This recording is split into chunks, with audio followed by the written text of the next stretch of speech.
प्रभु यीशु मसीह की मधुर एवं प्रिय नाम में आप सबों को शालोम।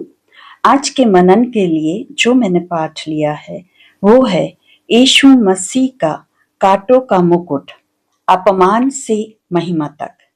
प्रियो, यीशु मसीह के क्रूस पर चढ़ने से पहले रोमी सिपाहियों ने उन्हें अपमानित करने के लिए कांटों का एक मुकुट बनाकर उनके सिर पर रखा, और यह जो ताज था ये उनकी ठट्टा उड़ाने के लिए उन्हें पहनाया गया था, जिसे उन्होंने यहूदियों का राजा कहकर उपहास करके यीशु मसीह को पहनाया था।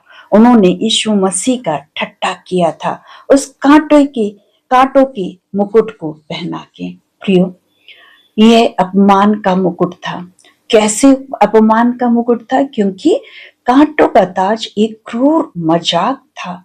सैनिकों ने उन्हें राजा का चोगा पहनाया, फिर सैनिकों ने उनके सामने घुटने टेके, उनको झुक के और उन्हें जय हो यहूदियों का राजा कहा, और उनके साथ उनका जो था वो अपमान किया, उनको ठट्टों में उड़ाया।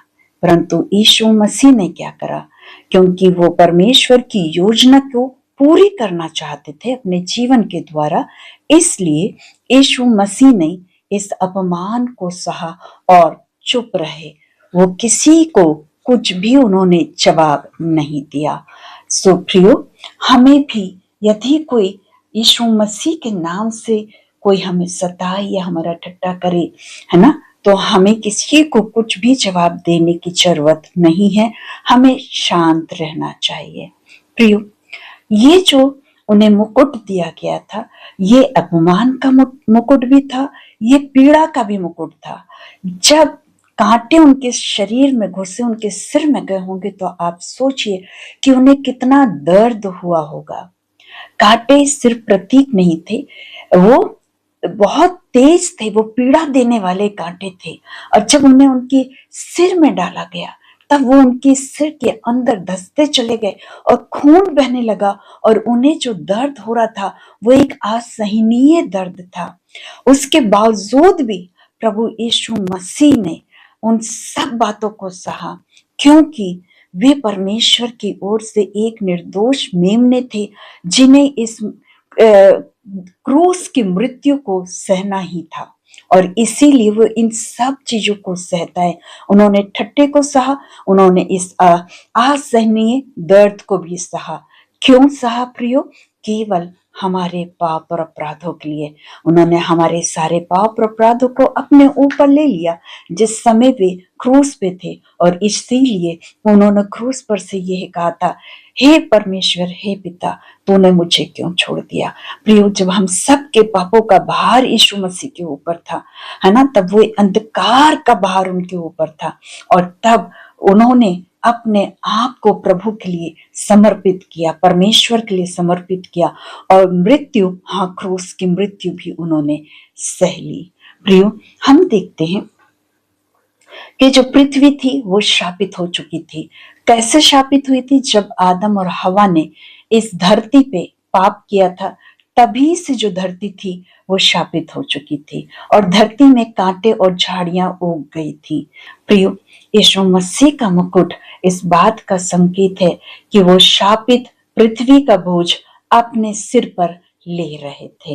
हाँ प्रियो, हम सबों के पाप और अपराधों का बोझ हमारे प्रभु यीशु मसीह ने अपने सिर पर ले लिए। और हम देखते हैं प्रियो कि यह अपमान का मुकुट, यह कांटों का जो मुकुट था, वो महिमा के मुकुट में बदल जाता है ना। कांटों का मुकुट जो था उसमें उन्होंने उनको क्या करा था? उपहास में, ठट्टों में उड़ाया था। परंतु यीशु मसीह ने क्रूस के द्वारा मृत्यु पर विजय को प्राप्त करी, और महिमा के ताज को परमेश्वर पिता से प्राप्त किया, और अब वो स्वर्ग में महिमा के ताज को पहन के परमेश्वर पिता की दाहिनी ओर बैठ के हम सबों के लिए परमेश्वर पिता से विनती, प्रार्थना और निवेदन करते हैं।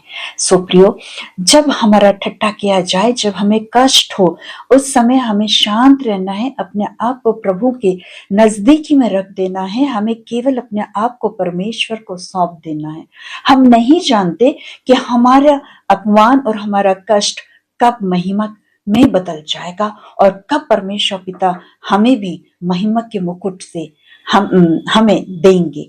पिता परमेश्वर हमसे वादा करता है कि जब तुम मेरी आज्ञाओं को मानोगे, मेरे नियमों को मानोगे, तो मैं भी तुम्हें क्या दूंगा?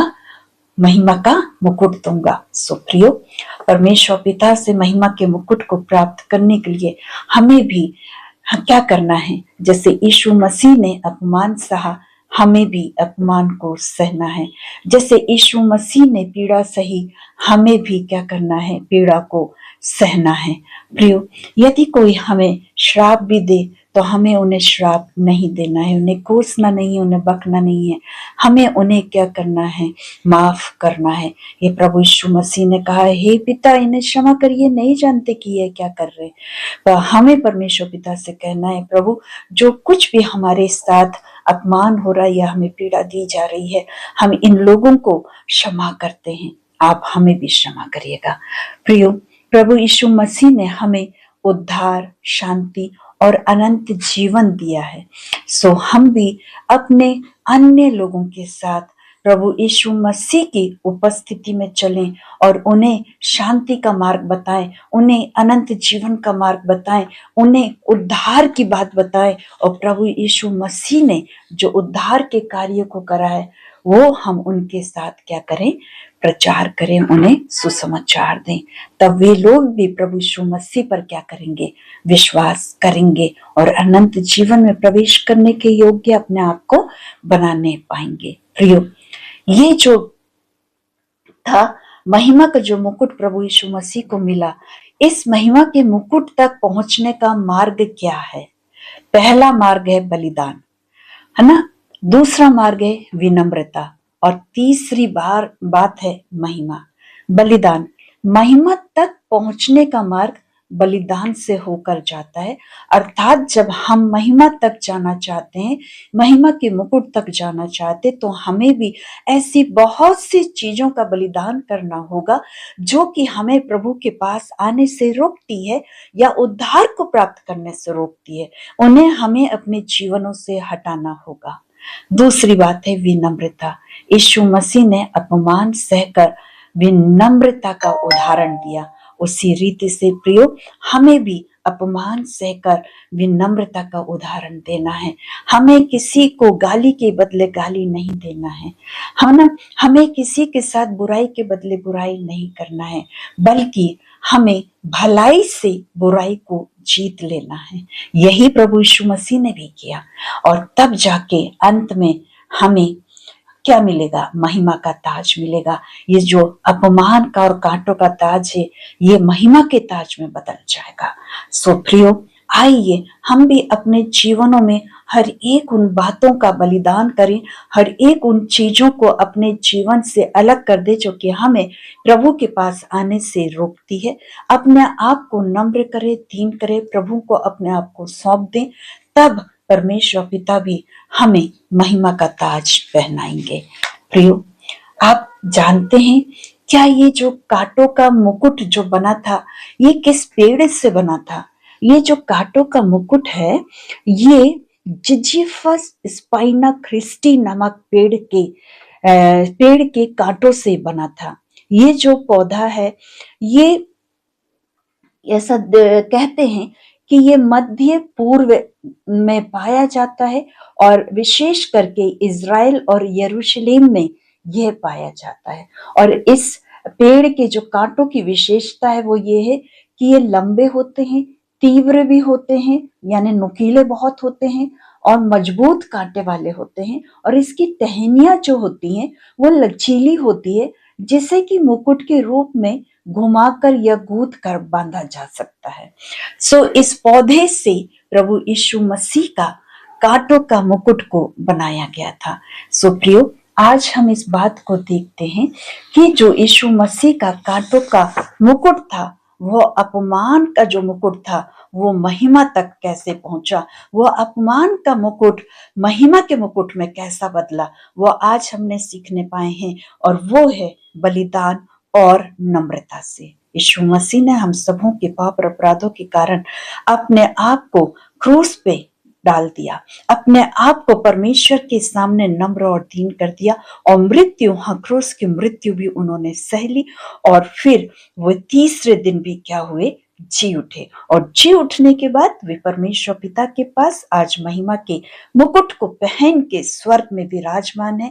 और वो चाहते हैं कि हम सब भी उन कार्यों को करें जिससे कि हम भी स्वर्ग में जाएं, और प्रभु यीशु मसीह हम सबों को भी प्रियो महिमा का मुकुट पहनाए।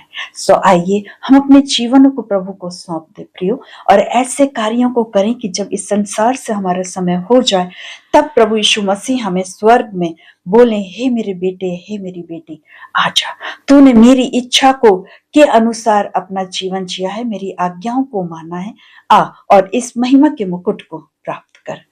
आइए प्रियो, हम अपने आप को परमेश्वर के हाथों में सौंपते हुए और इस महिमा के मुकुट को प्राप्त करने के लिए अपने जीवन में बदलाव को लेके आए। परमेश्वर पिता इन वचनों के द्वारा हम सबों को आशीषित करे। आमीन, आमीन और आमीन।